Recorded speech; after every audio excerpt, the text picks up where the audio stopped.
Welcome to the Haunting Hour, where we bring you the best and scary stories every week. I'm your host, and tonight's tale is requested by our community member, Annika Sharma. So let's get into it. It was a dreary November afternoon in London. Rain lashed against the windows of the old Victorian house. Wind howled like a banshee down the chimney. Inside, a fire crackled merrily in the hearth, casting dancing shadows on the floral wallpaper.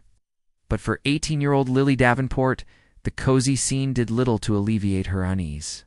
She was alone in the house.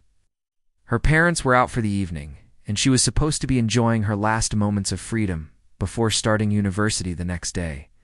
Instead, she was huddled on the sofa with a book, trying to ignore the unsettling feeling that had been plaguing her all day.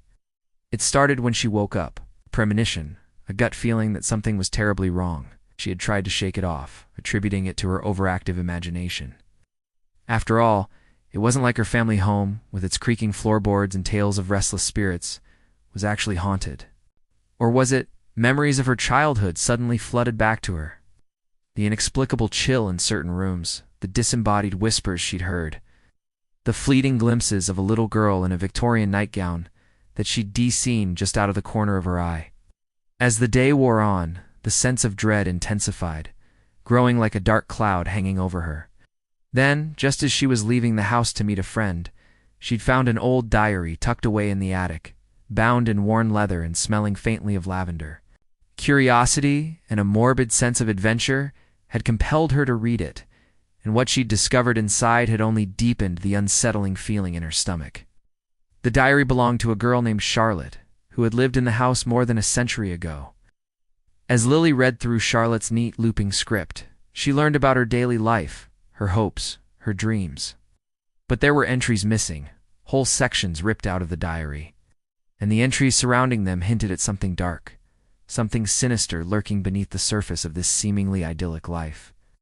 There were mentions of a portrait in the parlor that shouldn't have been there, of strange occurrences in the attic, and most disturbingly of a presence in the house, a malevolent entity that seemed to grow stronger with each passing day.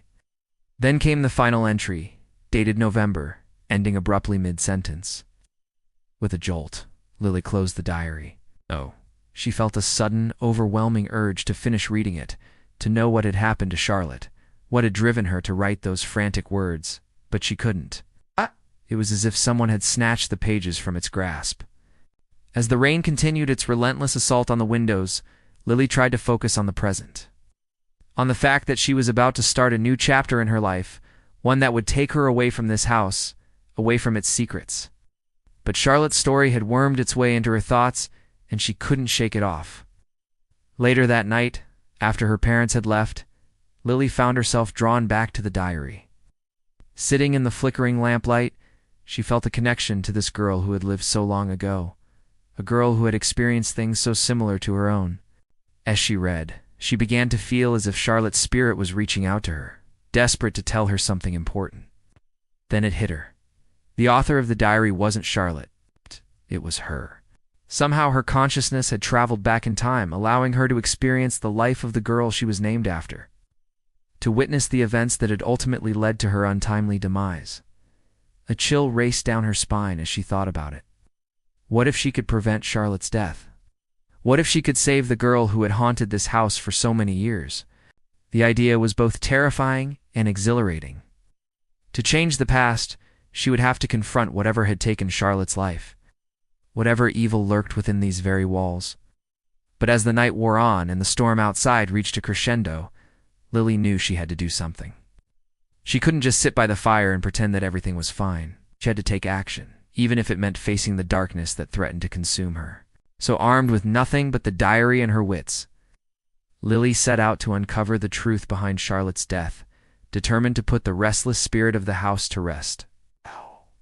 The first place she went was the attic where she'd found the diary. It was a dusty, cobweb-filled space, but as she rummaged through the old trunks and forgotten furniture, she felt a strange sense of familiarity, as if she'd been here before. Suddenly, her eyes fell on a small, intricately carved box hidden under a pile of Mothaton blankets. She carefully lifted it out, brushed the dust off, and opened it.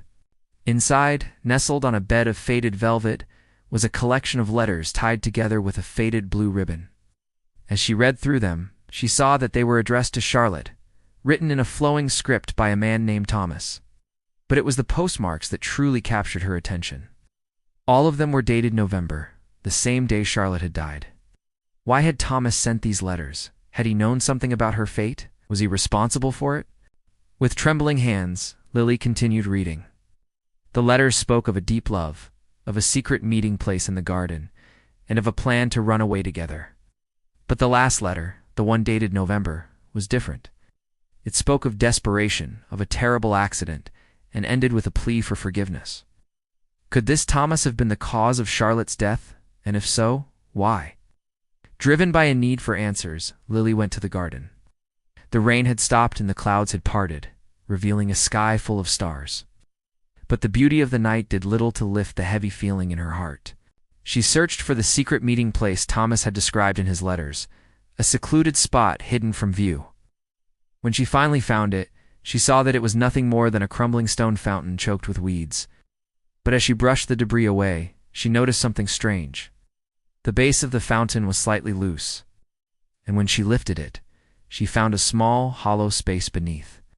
Inside, she found a small wooden box, its surface worn smooth with age. She took it inside, sat by the fire, and opened it. Inside was a miniature portrait of a young woman. It was Charlotte, but not as Lily had imagined her. In the painting, she wore a simple white gown, and her hair was braided, not a trace of the frills and finery that had marked her diary entries. Then Lily noticed something else. The back of the portrait was inscribed with a name and date, not Charlotte's, but Thomas's. He had kept the portrait all these years, mourning the loss of the girl who had captured his heart. But how had Charlotte died? Desperate for answers, Lily delved deeper into the house's history. She discovered an old deed, hidden in the lining of one of the armchairs, which revealed a dark secret. The house had once belonged to a wealthy merchant and his wife, but it had also been a house of ill repute. The merchant's wife had been a cruel, vindictive woman who had used her position to exploit and abuse others. And when she learned that Charlotte's father was planning to leave town, she hatched a wicked scheme. She invited him in for a friendly dinner, plied him with drink, then accused him of stealing valuable items from her home. When he protested his innocence, she had him arrested and sent to prison, knowing that he would never come back. Left alone and penniless, Charlotte took her own life, unable to bear the thought of living without her father. Suddenly, everything made sense. The cryptic diary entries, the missing pages, the haunting presence in the house. It was Charlotte's spirit, trapped here because her killer had never faced justice. Armed with this knowledge, Lily knew what she had to do. She confronted the head housekeeper, a stern, unsmiling woman who had been with the family for years. When Lily told her what she had discovered, the housekeeper's face drained of color. She confessed that she had been the one who had helped the merchant's wife frame Charlotte's father, driven by nothing more than greed. Together, they went to the local authorities, and the truth was finally revealed. The merchant's wife's crimes were uncovered, and her reputation was ruined. As for Lily, she felt a sense of closure knowing that she had helped put an end to Charlotte's suffering. And as the sun rose the next morning, she left the house, leaving behind the ghosts of its past, ready to start her new life, her heart heavy with the burden of the haunting hour. And that was our story for tonight. Did you enjoy it? If you want to hear more scary stories, then please follow us and leave us a like. We'll see you next time for another horrifying tale.